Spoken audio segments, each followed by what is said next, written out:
কিসের ফল? নিবি কাঁঠালের কাজ কাঁঠাল। আচার মানে রস একটা আছে পাহা কঙ্গ একটা বেকানোটা আগেরটা এই যে এই এই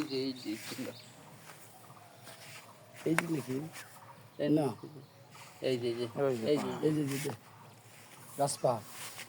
গাছটা তো মানে খাজা খাজা আচার খাজা খাজা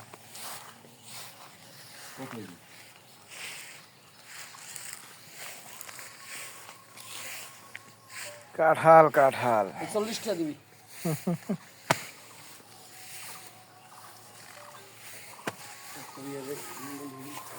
একদমে কিনে ফেলাইছে নাকি? একটু ব্যাপার লইছি নাকি আবার একটা বেহাল লই যাবি যা যা তার 10টা দিয়ে 50টা দিয়ে দিন ওই যে বাবা কোনটা ওই যে না ওটা ওই তো পাশে সবরা খাবে না তো এই দেখি ফাটছে না? এটা বাংলা আমরা টেস্ট করি আরে আরে দেবা না হ্যাঁ ওই তো আর